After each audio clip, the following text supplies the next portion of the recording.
स्वागत है आपका नवोदय टाइम्स पंजाब केसरी में। मैं हूं दीक्षा शर्मा। देश प्रदेश की तमाम खबरों से आपको अवगत करवाएंगे। चलिए शुरुआत करते हैं मौसम से। पिछले कल लगातार बारिश आंधी तूफान का सिलसिला कई राज्यों में जारी रहा, जिसके चलते ओडिशा में 9 लोगों की मौत हो गई है। बारिश से बचने के लिए ये परिवार पेड़ के नीचे आया था, लेकिन बिजली की चपेट में आ गया।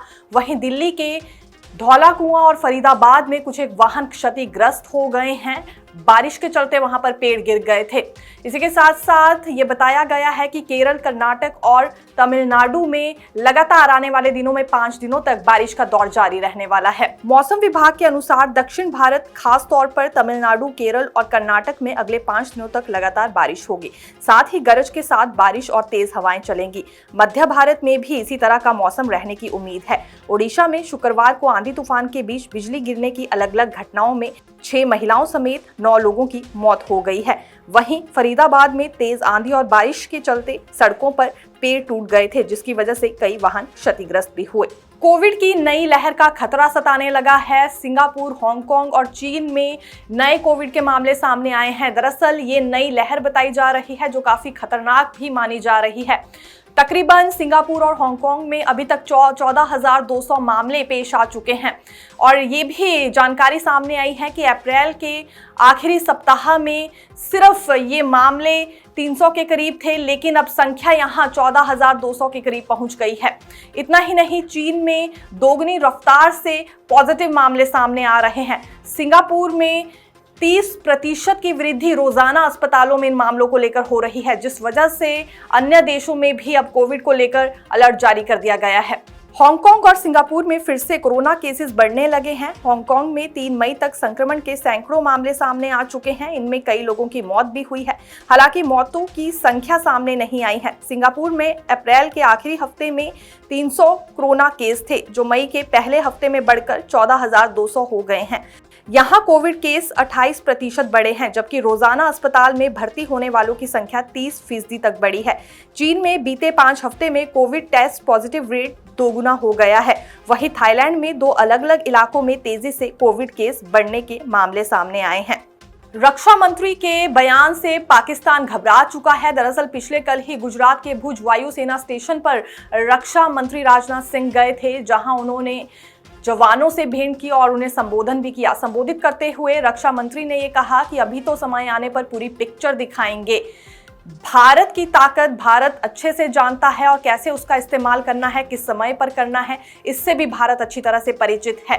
इस बात से पाकिस्तान अब घबराया हुआ नजर आ रहा है और फिर से एक दफा पाकिस्तान के नेताओं की ओर से अनाप शनाप बयानबाजी यहां शुरू हो गई है। दरअसल जो भुज वायुसेना स्टेशन है, वही स्टेशन है जिस पर यह दावा भी सेना की ओर से किया गया था कि पाकिस्तान ने इस पर हमला करने की कोशिश की थी, लेकिन भारतीय सेना ने अपने सशस्त्र बलों से नाकाम कर दी थी ये कोशिश पाकिस्तान की। मध्य प्रदेश में मंत्री के बाद अब डिप्टी सीएम जगदीश देवड़ा की ओर से सेना के प्रति विवादित बयान दिया गया है, जिसमें जगदीश देवड़ा ने ये कहा है कि प्रधानमंत्री नरेंद्र मोदी का वो धन्यवाद करते हैं।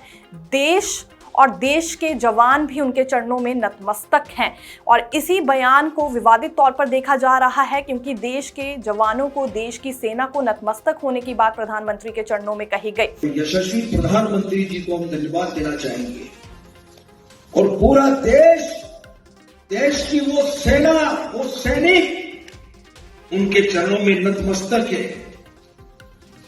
उनके चरणों में पूरा देश नतमस्तक है। उन्होंने जो जवाब दिया है। हालांकि कांग्रेस ने इस बयान को पकड़ लिया है। कांग्रेस की सांसद प्रियंका गांधी वाड्रा का ये कहना है, लगातार सेना का अपमान भाजपा के नेताओं की ओर से किया जा रहा है, ये दुर्भाग्यपूर्ण है, ये नहीं होना चाहिए। मध्य प्रदेश के बीजेपी के उप मुख्यमंत्री जगदीश देवड़ा ने शेखी बघारते हुए ये कहा कि भारतीय सेना और सारे सैनिक नरेंद्र मोदी के चरणों में नतमस्तक हैं। ये बात कोई कैसे बर्दाश्त कर सकता है? हमारी बहादुर, शौर्य, पराक्रमी सेना के बारे में हमारा दुश्मन ये नहीं कह सकता है। और बीजेपी का एक मंत्री और बीजेपी के उप मुख्यमंत्री इस तरह की बात कहेंगे और हम मूक दर्शक बने रहेंगे। इस पर स्पष्टीकरण भी हालांकि जगदीश देवड़ा की ओर से दिया गया है। उनका ये कहना है, तोड़ मरोड़ कर उनके बयान को दिखाया गया है। उनका कहना ये था कि पूरा देश चरणों में नतमस्तक है देश की सेना के, ना कि प्रधानमंत्री नरेंद्र मोदी के चरणों में देश की सेना को नतमस्तक होने के लिए उन्होंने कहा था।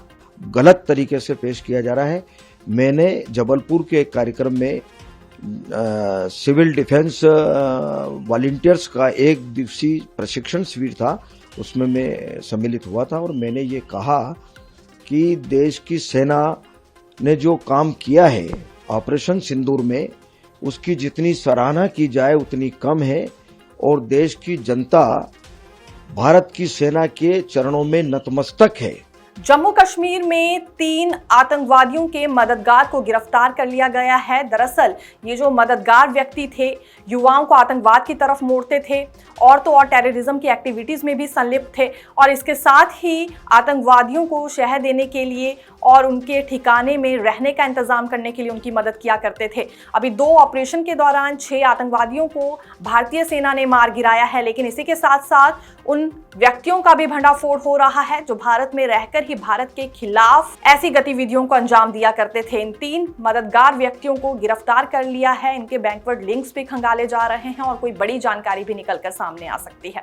10 दिन के विदेश दौरे पर सांसदों को भेजा जाएगा। ये 5 सांसदों के 8 ग्रुप बनाए जा रहे हैं जिन्हें यूके, कतर में, अमेरिका में और अन्य देशों में भेजा जाएगा ऑपरेशन सिंदूर की ब्रीफिंग के लिए।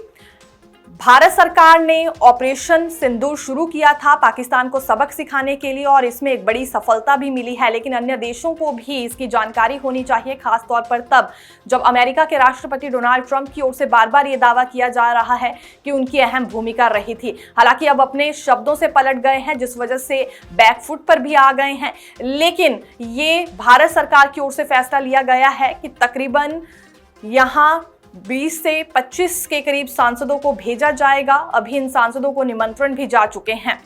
आइए विस्तार से आपको ये जानकारी बताते हैं। ऑपरेशन सिंदूर पर भारत के सांसद दुनिया को ब्रीफ करेंगे। केंद्र सरकार सभी दलों के चुनिंदा सांसदों को 22 या 23 मई से 10 दिन के विदेश दौरे पर भेज रही है। ये सांसद अमेरिका, यूके, दक्षिण अफ्रीका, कतर और यूएई जाएंगे। इनमें बीजेपी से अनुराग ठाकुर और अपराजिता सारंगी, कांग्रेस से शशि थरूर, मनीष तिवारी, सलमान खुर्शीद और एआईएमआईएम चीफ असदुद्दीन ओवैसी भी हो सकते हैं। सांसदों को विदेश यात्रा के लिए तैयार रहने को कहा है और तो और इन्हें निमंत्रण भी जा चुके हैं। सांसदों के साथ विदेश मंत्रालय का एक अधिकारी और एक सरकारी प्रतिनिधि भी जाएगा। सांसदों को ट्रैवल से जुड़ी जरूरी डॉक्यूमेंट्स तैयार करने की सलाह दे दी गई है। देखते रहिए नवोदय टाइम्स पंजाब केसरी। मैं दीक्षा शर्मा, धन्यवाद।